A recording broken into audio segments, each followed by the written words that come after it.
Welcome to Positive Moments with Andrew and Don. Let everything go.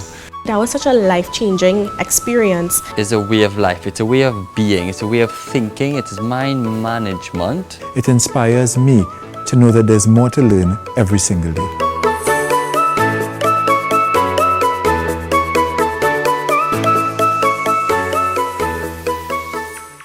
Welcome back to Positive Moments with Andrew and Don, episode 4, and we're going to get authentic, positively authentic.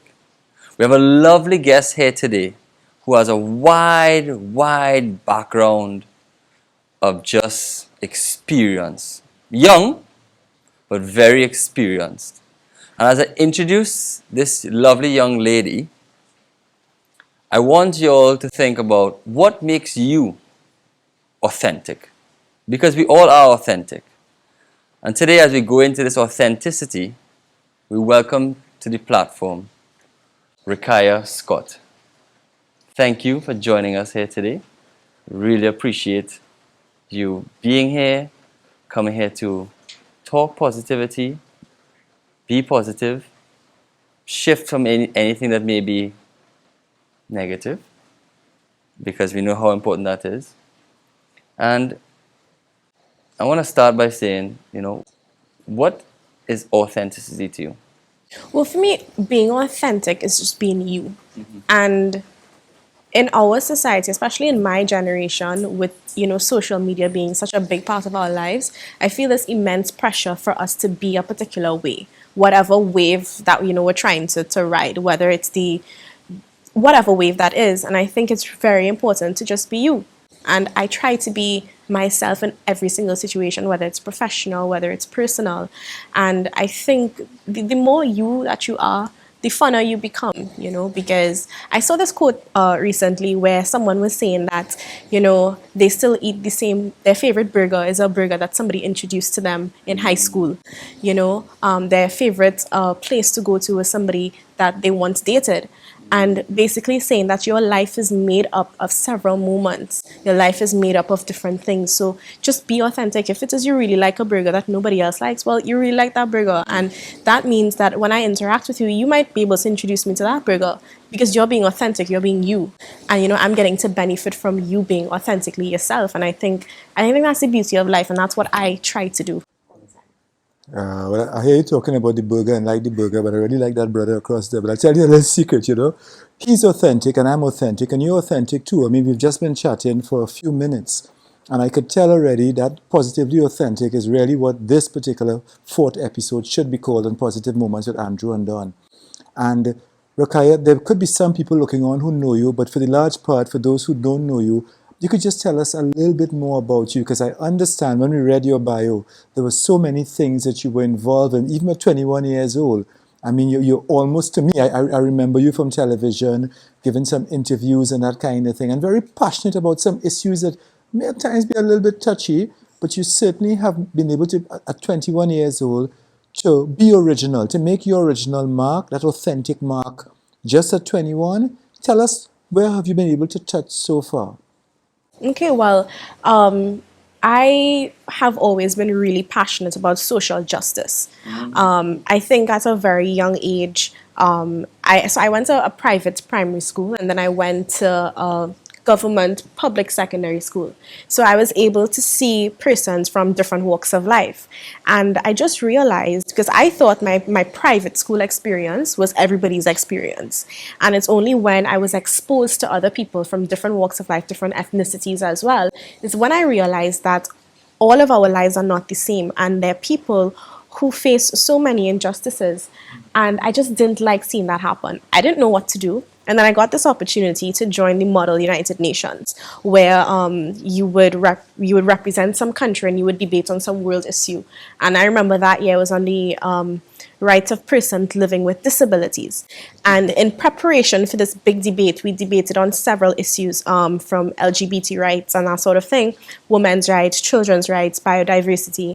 And especially when we touched the topic of LGBT, I remember having persons around me who were struggling with their own sexuality. And then because that person was my friend, I was able to understand the discrimination that they face. Me being a woman as myself, I would get catcalled all the time, and just all of these things. And I realized that why is life just so difficult for us when it doesn't have to be? When it is we can actually, educate persons on respecting women, respecting person's sexuality, or just respecting people in general.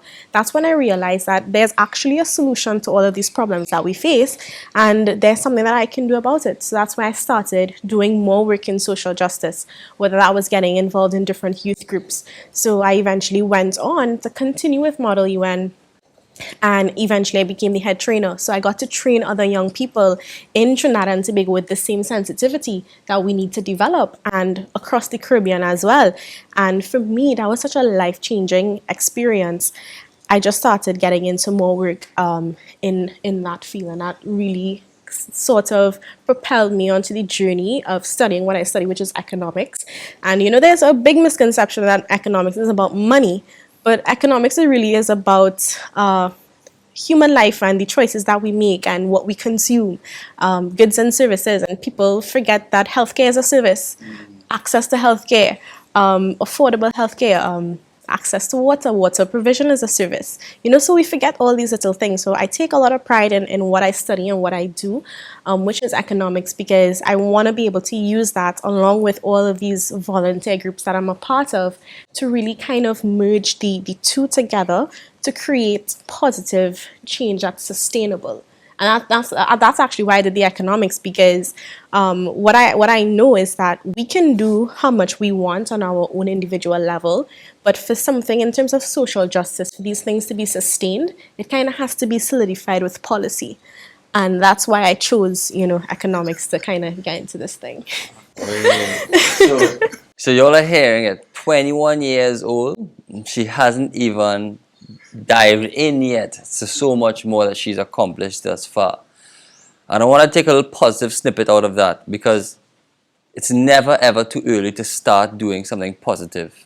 In my opinion, from the day you are born, you could start just by having a positive environment like we've created here today. And you would not have ended up here without a positive environment. What is this environment? I mean, 21 years old, all these amazing accomplishments, studies. I mean, I heard you say at the start when we were talking before, straight A's. An environment is a huge part of this. Yeah. We're born a certain way, but that environment has a huge effect on it. What is this environment? Well, I definitely, and I would consider myself privileged to have an environment of loving parents, a loving family that would support you no matter what. And I recognize that as a privilege, because that's not the reality of many persons, So having a positive environment is very important when you are trying to accomplish what you want to in life. And aside from just having a positive and supportive family, that also translates into your friend circle, your colleagues, and that sort of thing. So as you get older, what I always try to do is to surround myself with like-minded people. And sometimes initially you might think somebody might be like-minded, but then they would, just kind of fall off, the bench or something, and then you realize, all right, this probably isn't working out. But for me, it's important to be surrounded by persons. We may not have the same goals, but to know that, like the three of us here, positive vibes, trying to make change, positive change, and just fostering that positivity. Because I'm sure the three of us can sit and we can talk about three different things, but because the intent is the same, we could actually be inspired. Somebody could link somebody with something, and something great can come out of it. So having that positive environment, I think, is extremely important, and I think it's something that we should actively seek out, And you call it a privilege, Yeah. but I know Don will do something with the word privilege after I say this. But when we look at privilege and a positive environment, I want everyone to be reminded that it's not impossible to create that Yeah, environment. it's definitely not When impossible. we talk about privileged things, it sounds like a challenging, or select few can have that. Yeah. No, positivity is, yes, it is a privilege to be grown up in a more positive environment, but anybody can create that environment. So it's very important to realize we don't want to separate ourselves from that, looking at it in a privileged way. And Don, take us on the line of privilege, please. Wow. Andrew, I know you're going to do that, and I'm always prepared for that, but I'll just start with the first letter with privilege, which is P. And what you're talking there, you're very passionate. So we be privileged and we're passionate about it, but the E, everybody has to benefit from it. So even though we're privileged, it means other people at the end, the E at the end, other people have to know and feel a sense of that they belong as well too, because it's not about us, it's also about other people. And that's something I'm picking up just in chatting with you for a few minutes, because you're about other people. And I'm very curious to find out, who do you see as your role models? Because particularly now in society, we're lacking role models. I mean, the examples, that we have outside there, I always say, Andrew, they have the role model and then they have those who want to roll with the model. It's different. It's a little different, right? But really and truly, who do you see? Because you're 21 years old, looking at the world, we're in a pandemic. There are many 21-year-olds who are now, who maybe want to go out there and do something positive, but they feel stuck. They feel like there's no opportunity for me. They sort of kind of at that passion in the beginning, they've lost their passion. Who helps you remain passionate about what you do? Because you obviously are very passionate. Well, I mean, I actually don't have a role model. There's no one person that I am absolutely in awe of and aspire to be like that person. I I just get inspired by different people doing different things. Yeah. So because of what I study economics and that entire political space, I see someone as the Honorable Mia Motley as an inspiration. She's an inspiration for me in terms of women in politics, women in leadership. Yeah, I also take a lot of inspiration from my immediate family, seeing how my mom and dad would go through different situations in life, how they would handle situations. That impacts me as well. So I don't have any particular one person, but I have. There are some celebrities that I love too. I really love Priyanka Chopra also. I think what she's been able to do from that shift from Bollywood to Hollywood, I think is amazing. And, she inspires me. Superwoman is another one as well. Sometimes I watch her videos and I laugh, and Superwoman is somebody who is like, keep it chill, keep it authentic, just make people laugh and be happy. So I have quite a lot. Quite a little. I have to make a little confession, huh? Because while you were talking, probably a little while ago, you're talking, and in my mind, I was really thinking of Mia Motley, is it? I like that. Right? And the thing is, I kind of forgot, I know it's Mia somebody. So I'm kind of going there, okay, I can't ask that question because I don't remember the last name. Right. But it's kind of interesting Right. that you actually brought up that, because I see you, and I'm an inspirational speaker, but I see you really and truly actually leading government policy on economics, maybe not for Barbados, but certainly for Trinidad and Tobago. Because with the wealth of experience and the way you're going, this trail that you're blazing already, is going to be a trail that many people are going to be able to fit in, and at the end of it, what would you say if you were to put a title for yourself maybe 10 years from now? Because you're not so much into titles, but what would you say would your title be? You would be, what would that be? Besides being a lovely UN representative, what would that be? Well, governor of the central bank, Trinidad and Tobago. That is essential. That's my goal. It's been my ambition for years now, ever since I was very little. That I always wanted to be governor of the central bank. I always wanted to see my name on the dollar bill of Trinidad and Tobago. Andrew, have to take a little. It's not a pause yet, huh? But let me just take Andrew. So y'all don't forget the name. Don't forget this name, Ruqayyah Scott. Do not forget that name. You will see it somewhere in the future. And while we go down the avenue of, making a name for yourself and becoming the success story that you believe in all the studies that human beings do, there are a lot of people with a magnificent amount of education. Yeah. But education is, in my opinion, 50% of the journey. Right. It's putting it into play with other human beings, other cultures, other religions, etc., to create success on this planet. Yes. Positive success. You seem strong. You seem that you know what you're about. So where you're going, how are you going to have this effect? With all that you know, what's the step you're going to take? So what you said there is completely true. And, this is something I would hear a lot that we have all of these intelligent people who study this and study that, but where are they? We're not seeing the change. You know, when we talk about how many potholes the road have in Trinidad and Tobago, but we have all these engineers, we have a lake full of pitch. What's happening? You know, and that is something that I noticed from very young. So, for example, right, I study economics, and in the classroom, it's economics. We're dealing with the issue. But in order to impact that and to change certain things, you need to have that cultural exposure, language diversity. You need to understand different economic backgrounds of families and communities. And the only place you're going to get that from is from interacting. So, which is why I did Model United Nations, because I learned about different countries. In my first year, I represented Costa Rica. So I learned about the Costa Rica culture. I learned about their population, their economy.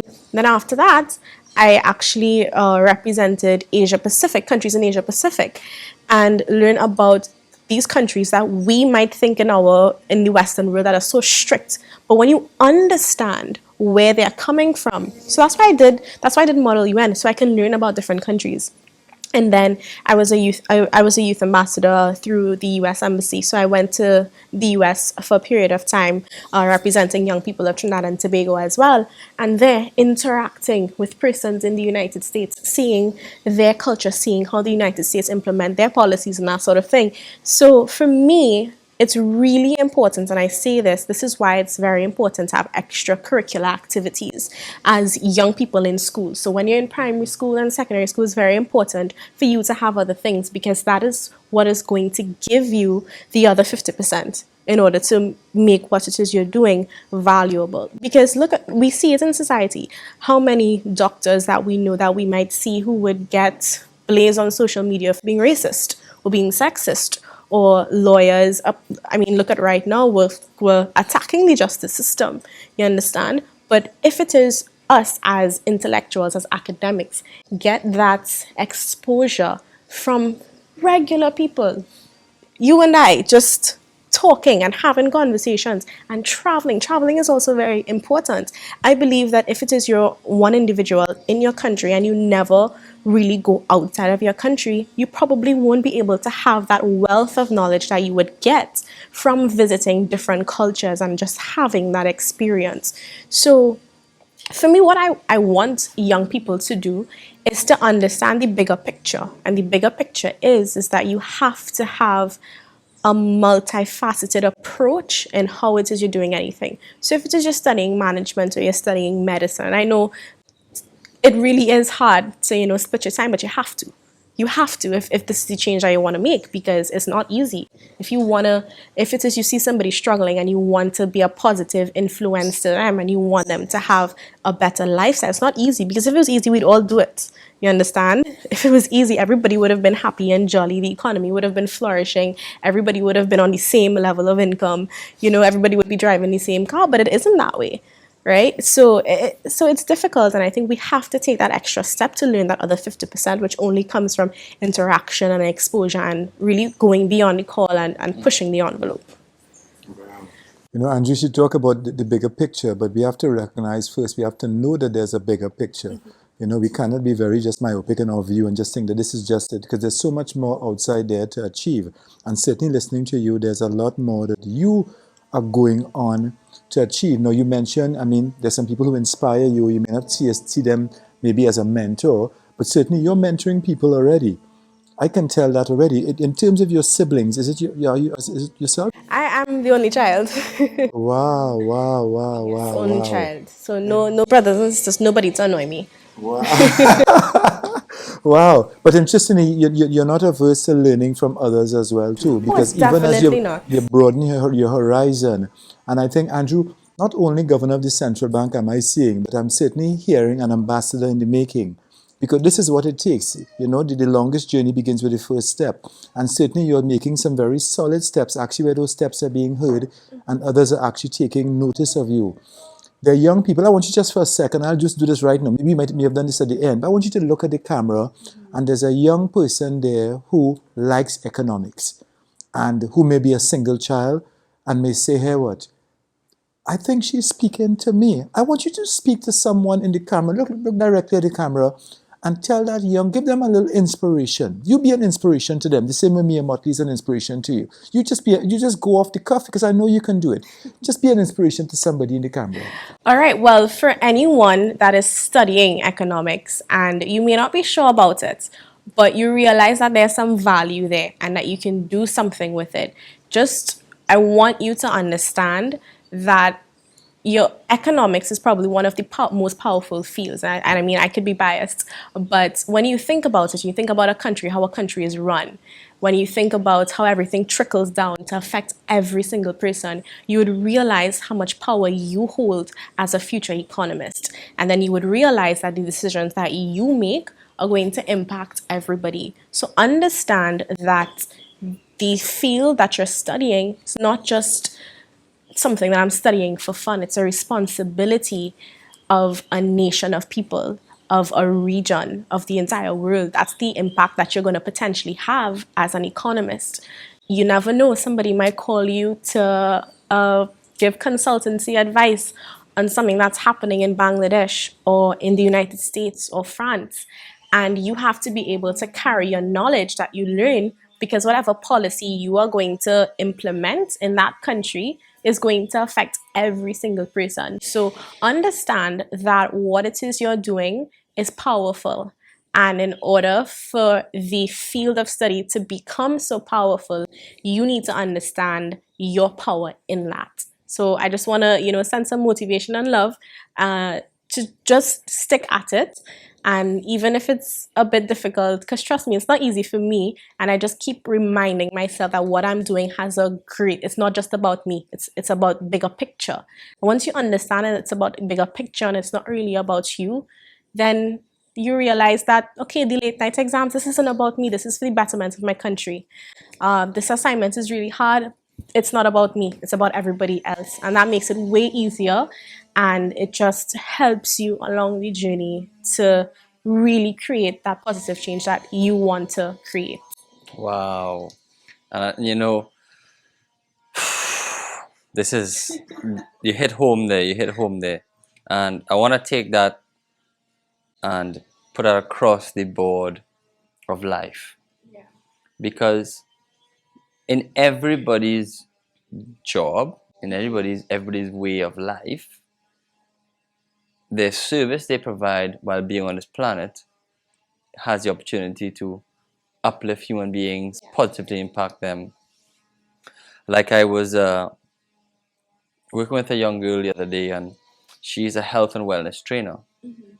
When I started working with her, it would have come across that she's just a health and wellness trainer. But I've got her to realize now that she's a lifesaver. Yeah. She's here to save people's lives by showing them how to eat, how to drink, how to breathe, and the list goes on. Everybody's life has a part of that in it, in their job, even if no matter what you're selling. Yeah. So I really love where you went there, because we need to all recognize the life-saving potential in every step we take in life. Because we really could step so much more positive and change so much more positive. And when you were talking about I felt like you went to the real in core of Trinidad and Tobago at one point. And when we're talking about change and having effect and having, yes, study and put the study into place to make change in people's lives, in the country, in the economic system, and much more. I still want you to come and dive in more of things you in particular have done, whether you have had to leave studying in school to go and do this experience, that experience. How is your life balanced that allows you to study so much, do so much, but still actually put it into play? Take us some examples of things experiences you've had. The first thing in that is that you have to understand yourself in terms of how do you study. I am the type of person, fortunately, that I can read something by myself and I don't need somebody to break it down for me in certain subjects, right? So if it's more theoretical, I know that, all right, this is something that I can handle. So there have been many times where I had to rush to an interview in Port of Spain. and I can't go to class. And then I'm like, what do? I have to go to class. It's important.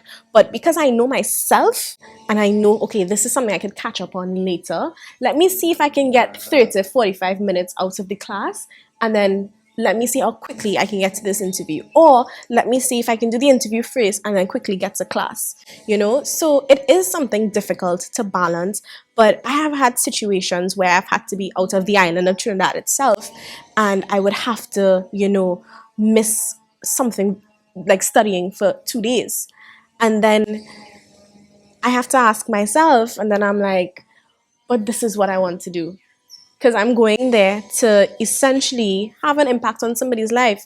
And then, I have to, all right, put things in place and schedule. Okay, if I'm going to miss out these 2 days of studying, then I know I have to make up for it extra on these other 2 days. So I think it's very important that you know yourself and know how you study. I've actually never pulled an all-nighter really in my life. Shockingly, this staying up till 3, 4 o'clock in the morning to do work is not for me, because if I don't get enough sleep, then my entire day I get very bummy all the time and very, very nervous, very edgy and antsy, and I'm not the nicest person to be around. You and Don are the So- opposite.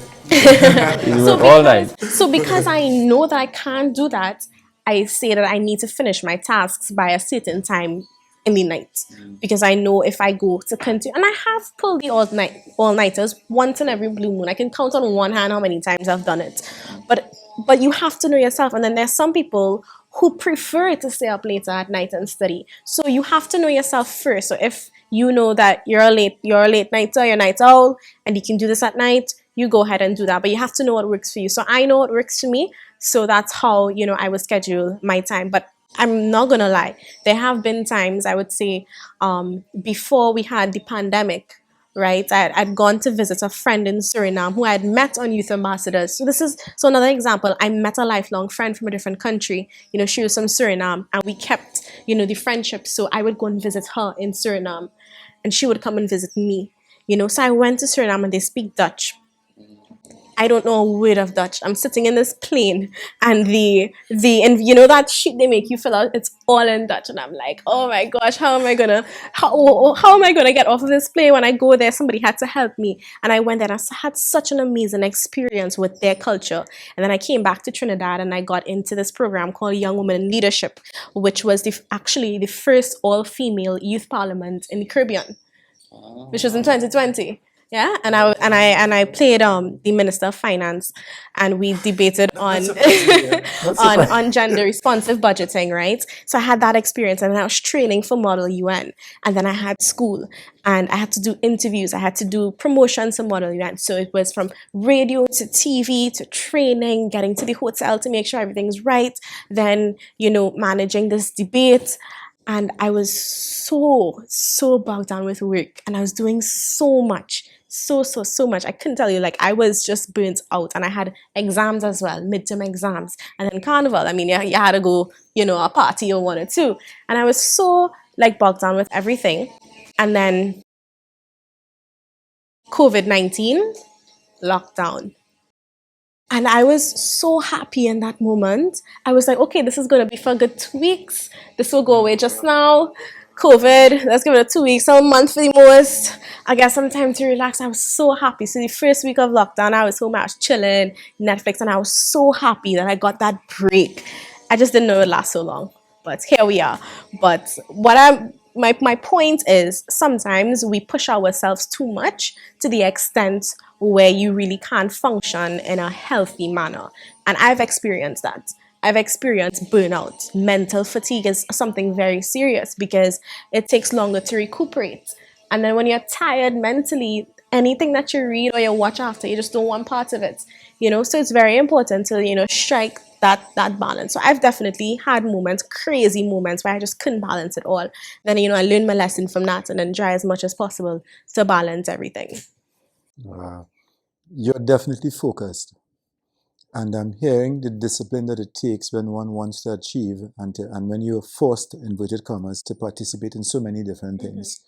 And let me just commend you on that, because there's some 21-year-olds who are not as focused, and but even less, they're just not sure where they're supposed to be. And even as you're chatting just now, Andrew, you may have recognized She brought it all back and said, but to the point I'm making. So again, there's a point that she's very much able to get to. And Andrew, I have to put that in a word. I mean, you're expecting, he's probably looking at me and saying, Don, you haven't done a word for a little 2 minutes, so we have to fix that. And you know, for somebody looking on, it's very important that you have focus in life. And that word focus, Focus, and I'll help you let that you participate. What's the third letter in the word focus? C. And the first two? F-O. F-O backwards is what word? Off. So when we focus, we get to see what is of us. And this young lady is certainly showing what she's about, certainly showing what she is about. And even as we talk about focus, I'm just going to give you a little quotation, because if you focus on your distraction, it becomes your attraction, and after a while there's subtraction. There's nothing being subtracted here from this set. There's nothing being subtracted from the topic. So we don't want to take away from you at all, because you're certainly adding value. And you have a lot of value to add to others. Andrew, I could see that question coming out of you, because guess what? There's value in you too. Let me hear you. There's no value without you, by the way. V-A-L-U-L, come on, that's a veil. So come on, there's no value without you. Come on, Andrew, let me hear you. Thank you, Don. And you know, when you talk about your focus, I feel your focus.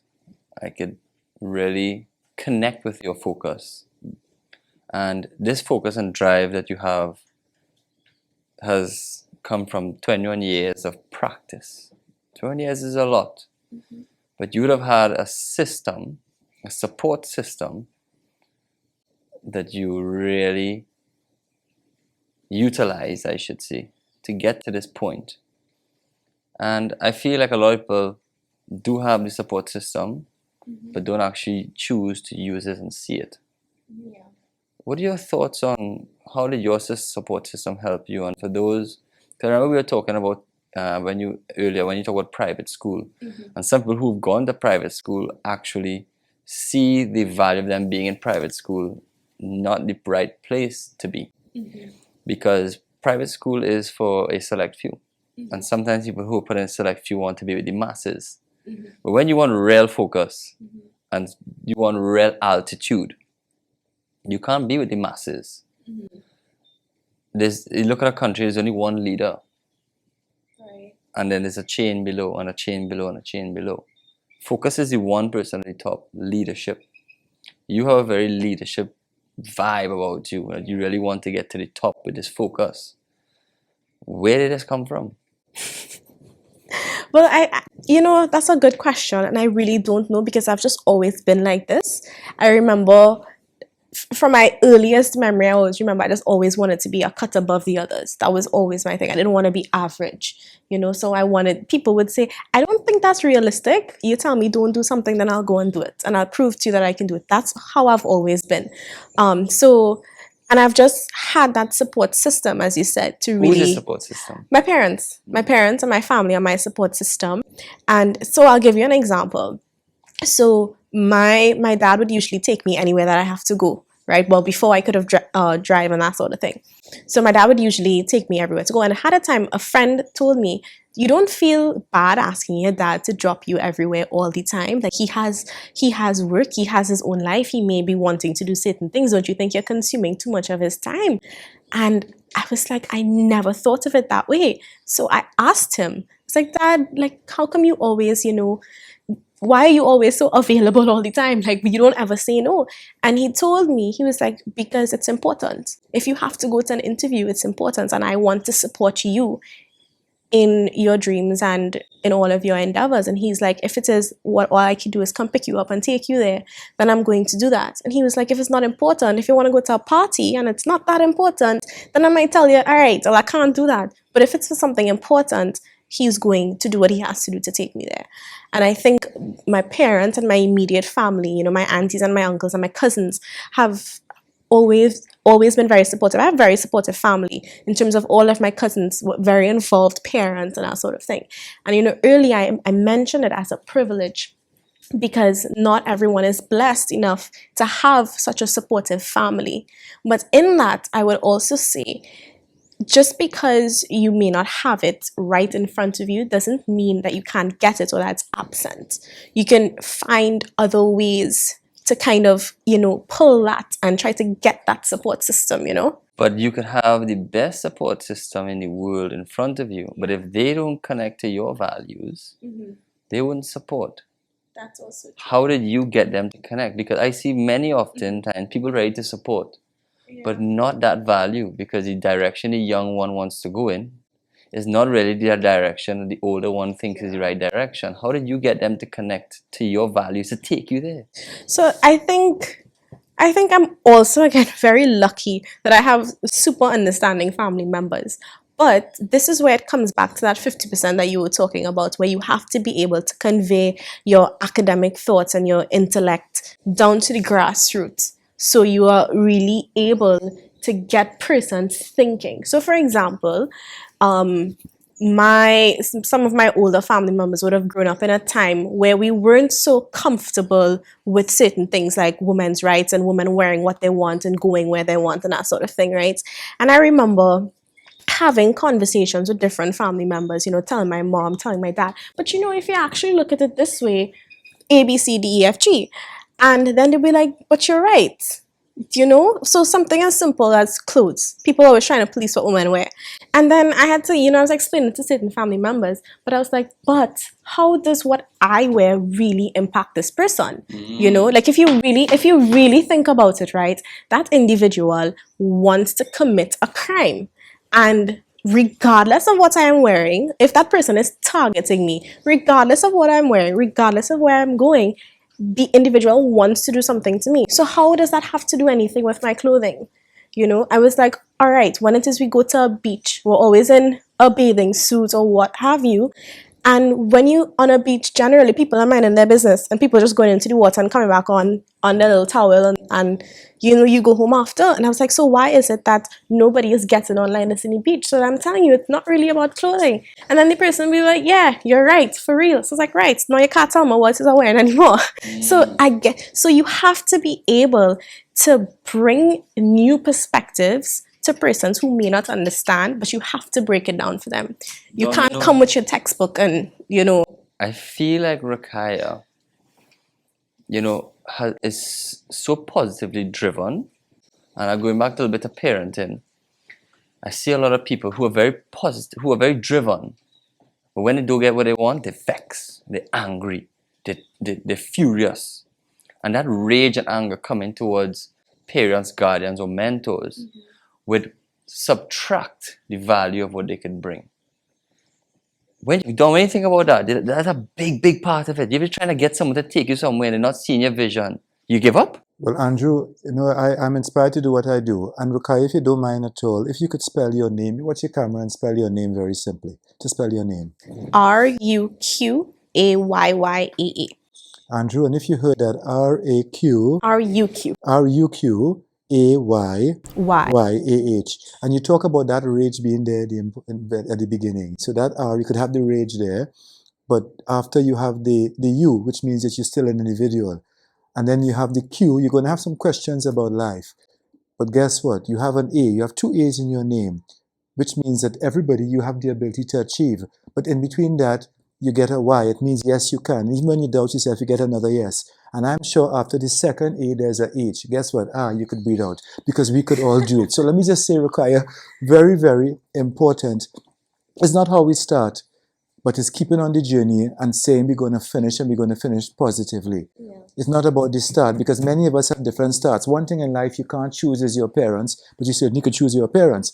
I mean, it's so really and truly is how you look at it. And you talk about having a new perspective. And this show is called Positive Moments. You want to say thank you, Republic Bank, because when you're doing this, Republic Bank, and you're supporting us and supporting Andrew and I in Positive Moments with Andrew and Don, the perspective of the bank and people may have of the bank will now change because the bank is really about positive moments as well too. And Ruqayyah, we are really enjoying this. I see we could take the names and do all sorts of things in between. But Ruqayyah, I can even see you. So in addition to being governor of the central bank, in addition to being an ambassador, I also see you some of the children homes in the country. I don't know if you've done it. You may or may not have done. I've What was that experience like? volunteer With work. some volunteer work, particularly, and I want to talk about the boys and girls homes, yes, but particularly for the young women, because you're 21 years old and you certainly are a beacon of hope.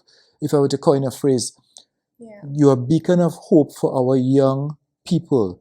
And they're young people in the children's home. And what they got there, we don't know what the circumstances are. Some of them not so nice at all.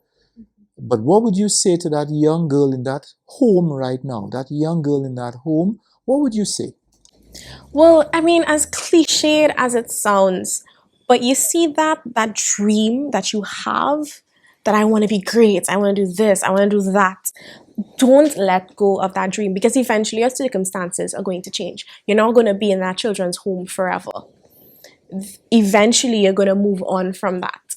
You are always going to have an opportunity to do what you want to do. You know, I hear people saying sometimes that I can't do this because my circumstances not like this, but I can't do that. But opportunities are endless. They come in different ways. You will always get an opportunity. And even with when with Model UN, for example, when I am, training other young people, sometimes, they're within the brackets of 15 and 18 as well. And, sometimes you would build relationships with those kids as well. And some persons may not have, the best home. And I remember I was giving a story to one of my friends about this one particular boy.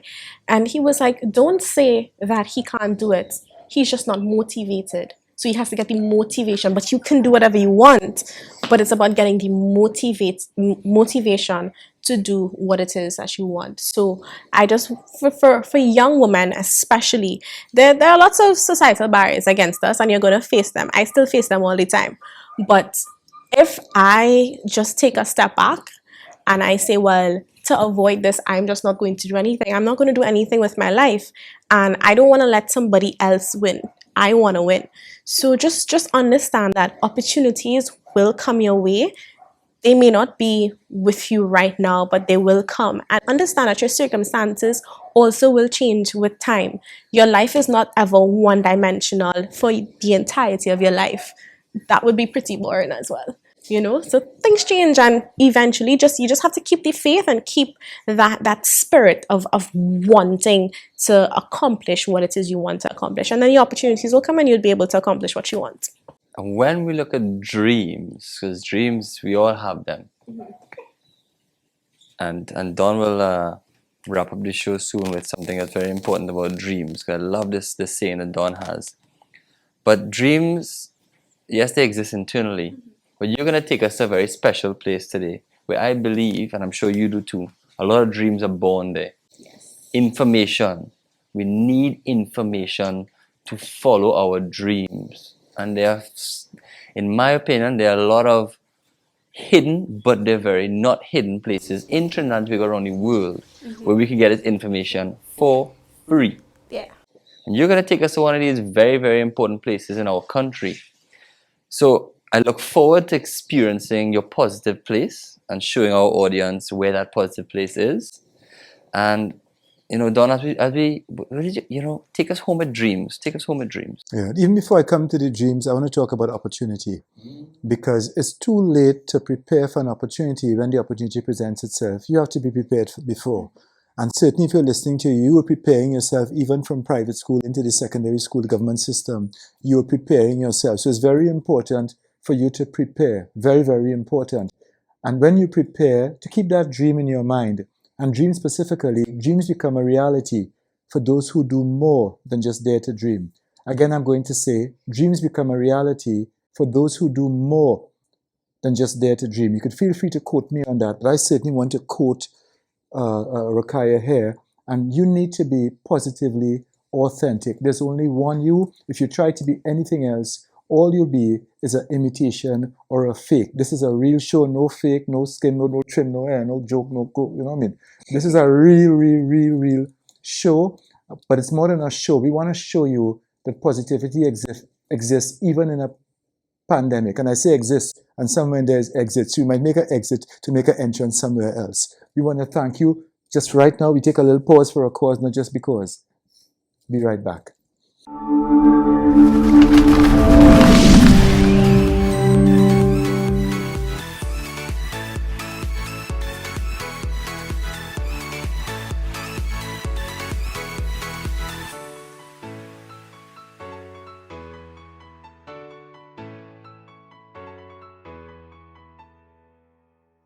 Welcome back, everyone. This is Positive Moments with Andrew and Don, and I'm Ruqayyah Scott. And today we're in one of my favorite places, which is the library. As I mentioned in the show earlier on, that I'm a huge academic. I'm really into books, reading, into my degree, always trying to find more knowledge. And I think a library is one of those places that you can find knowledge from anywhere. So I've brought Andrew and Don into my world so that they can see and get to know me a little bit more of the academic, more knowledge seeking side of me. So Wow. knowledge is positivity to you? Yes, for sure, because the more you know, it's simple as this. If you don't know how to make a pancake, then you don't know how to make a pancake, and then you learn to do it, and then you can eat pancakes. And pancakes might bring some sort of joy to you. So I think knowledge is definitely positivity. The more that you know, the more that you can relate, the more conversations you can have with people, the better you become at your job. For example, you kept on saying that I might be an ambassador, but it's important for me to know about different cultures so that I can speak and have conversations with persons with different cultures. And if I want to implement policy, I have to know about people's cultures, and the only way you get that is through knowledge. So definitely knowledge is positive vibes. Wow. It's interesting because they say the more you read is the more the more you know is the more places you go. And knowledge, what you know is knowledge is really a combination of know and ledge. What you know could fall off the ledge, especially if you live on the edge. And many people living on the edge in terms of this pandemic time. I mean, even as we walk around, we got a couple books here. One of them, I mean, I just so peaked at, I say peaked by, I don't know, but it's how to keep operating in a crisis. And I mean, this is so, at least for you, in terms of your economic studies, in terms of your economic studies, this I can imagine someone coming and reading at this time. Who knows? Maybe a business idea might be spurring. Is that how business ideas are spurring anyway? Well, Because I think ideas can change your life no matter when it comes or at what moment in your life that it comes, and no matter where you are. And I mean, we're looking at the title of the book, how to keep operating in a crisis. And I think this is exactly what we have all been experiencing in COVID 19 because it is a crisis and it would have affected people differently, people's careers, people's mental health. I mean, for me, it affected my education in a big way. Now I learn completely differently. My experiences, my learning experiences are different. I no longer standing up in front of a class doing a presentation. I have to find other ways to build my presentation skills. And that may have been coming from doing webinars, doing panel discussions, appearing on television for certain things. So I had to find a way to operate within a crisis because I can't wait for the crisis to be over to then work on my skill or to work on my talent because then I'll just be wasting time, you know? So I think, and I really don't want to sound as if I'm forcing people to deal with this crisis in an unhealthy way. But what I'm trying to say is that we can find little ways during this tough COVID period time to really find a new skill or to do something that can propel you to a new journey. I mean, for me, speaking personally, I never thought that I would get into speaking opportunities this much, like doing presentations and webinars and panel discussions, lives on Instagram, Facebook, and all of these things. I would have never thought that economics would bring me there, but it did. And it was because COVID 19 brought us in a situation where I had to find a way to communicate what it is I'm learning to the rest of the world. And this was how it happened. So we have to find ways to, operate within a crisis. Economics, economy, human beings. There are two places in my world that the biggest dreams exist. And I think a lot of people don't realize it. It's in the graveyard. People don't act upon their dreams. And it's in a library. Because we get stuck. Yeah. And there's only so much we can do on our own. And we don't always have, time is one of the most valuable factors in this world. Not everyone always has enough time to help. But people have time to write books. People have time to go to the library and read. Dreams could be made possible right where we're sitting. this is an extremely positive environment, and I'm so glad you brought us here today. And so glad that you have related a library to your positive place, because it has showed us many different positive places for many different people. We've seen a wide range and a nice balance. And I believe it's important to have reading and information in your life, so that tying it back to economics and economy, when we go out there in the world, we can live amongst our human beings and survive economically. Yeah, it makes perfect sense actually. And you know, we okay, so persons might think a library is really boring or it's nerdy, but a library is not just a place for you to read, it's also a place for you to relax and slow down. And you come and sit with your own material, your laptop, your tablet, or your cell phone, and you can do work. You can work on your business plan, you can work on new designs for your company, you can work on absolutely anything because it's just a really nice space. But for me, what really brings us all home is that the wealth of knowledge that you get in a library, simply because I feel our society has moved away from reading. We don't read as much, and you get knowledge in books. And we read only what's compulsory. And I mean, I see it all the time. Sometimes you have your lecturer gives you a PDF to read that is 300 pages, and you may not want to read it, but the knowledge is there, and that's how you learn, right? So I think because a library offers such a wide range of things to read, and then sometimes you don't want to always be staring at your phone or your laptop, so sometimes it's good to pick up like a physical book and just read and just kind of sign off from everything and just pick up something and read. Wow. And just interesting because even another book I'm looking at here, and it says the Six Sigma Leadership Handbook. And I mean, every book here is constructive in a sense, and it really could help us to find the leader inside of us. And part of enjoying a positive moment is deciding, hey, their leaders and their followers, their employees and their employers. Why can't I be a leader? Why can't I be an employer? If I could bring those things out of me, and maybe just it might just take a little nugget, just one nugget, one sentence beautifully articulated can make a difference in somebody's life. And really and truly, this is our national library. And we want to say thanks to them, but really and truly is underused.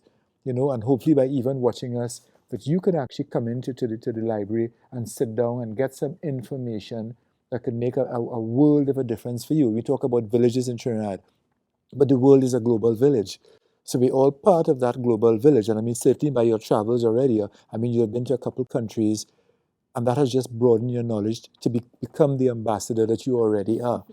So we are excited to have you on Positive Moments. We might even finish in a little while because we have a lot of reading to do. If you have to start now, I don't know when we're going to be finished.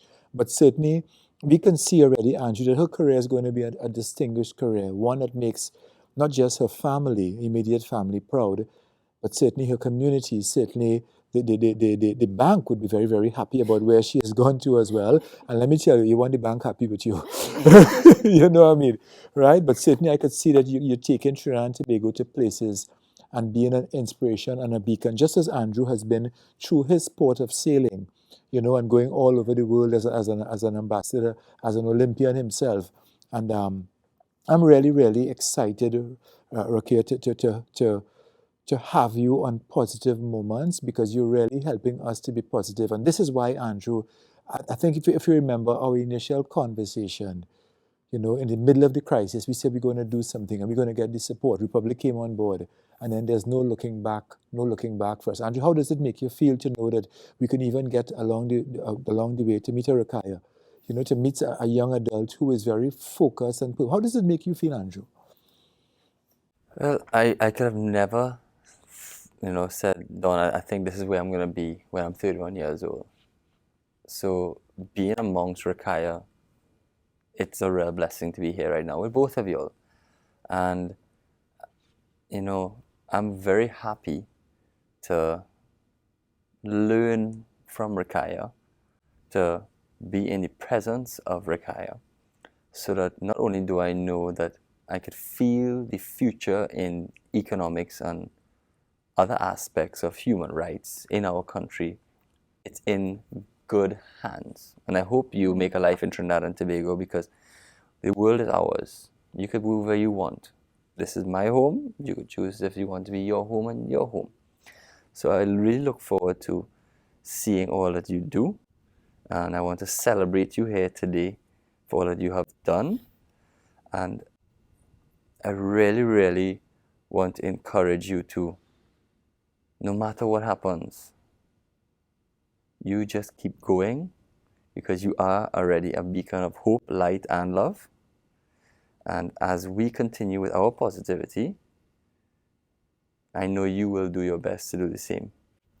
But in a way that Don and I are not specialized in economics and human rights and all different other aspects you are specializing in. So we want to say thank you. We want to thank Republic Bank. We want to thank everybody who is supporting Positive Moments with Andrew and Don. Anything else you want to say before we close? I would just like to, just to say to everyone that, life is difficult and life is not without its challenges. And I think every single person has a gift. It can be small, it can be large, but everybody really and truly does have a gift, and you could contribute positively to absolutely anything. I mean, when I was 5, 10 years old, I didn't think at 21 this is what I would be doing. You know, I don't want persons to plan every single thing in their life. But once you figure out this is what I want to do and this is what is connecting with me, we talk about laws of attraction, and we talk about the universe and all of that stuff, So find what attracts you, find what you're vibrating with, and you roll with it, and just naturally. Because good vibes attracts good vibes, positivity attracts positivity. I mean, so that is what you wanna essentially live your life with, a lot of positivity, but be realistic. But realistic does not mean not positive. You understand? So be positive about absolutely everything in your life. And I just want to thank you all so much for having me. I definitely try my best in terms of my field. I'm very passionate about my field, and I see Trinidad and Tobago in a very interesting space right now, where COVID-19 has exacerbated our situation, where we talk about sports, we talk about culture, finance, education, every single thing, family life. COVID-19 has exacerbated it. And my job is essentially to eventually become one of those persons who could implement the type of policies that this country needs, so that we develop, so that we can go to developed status. And that doesn't mean more buildings or anything like that, but it means of the quality of life of every single human being and their standard of living. So that's essentially what I want to do. And that includes, human rights, advocating for women. I'm a woman myself, and I have my unique challenges, navigating spaces and that sort of thing. And for me, I just want to make sure that Trinidad and Tobago doesn't have those issues. And if I can just help one other person, then I know that person is going to help somebody, and eventually we're a small population, so I'm hopeful that it can happen. And then the world is your oyster. So just believe in what you want to, and I thank you so much for having me on the show. It's an honor to speak with both of y'all, and I wish you all the best for your next episodes and seasons to come. Wow, wow, wow. Well, folks, this is Positive Moments with Andrew and Don. Positive Moments with Andrew and Don. And I'll tell you something. Her name is Ruqayyah Scott. That's our special guest on episode number 4. And Andrew, we were wondering if she would leave us here and go off to somewhere else, and somebody else benefit from this skill. Because it happens, they take our young ones and they take them abroad, and the brain drain, they say. But I'll tell you something, Andrew. I realized that with Ruqayyah Scott, the last 2 letters in the word Scott is TNT. So I feel she's gonna end up here, and and she's gonna really be a positive force to reckon to, a positive person, as we've had on Positive Moments with Andrew and Don. Again, thank you, Republic Bank, on behalf of Andrew, Ruqayyah, and myself. This is Positive Moments with Andrew Don, the end of episode number 4. But hello, come back again, because we have a lot more in store.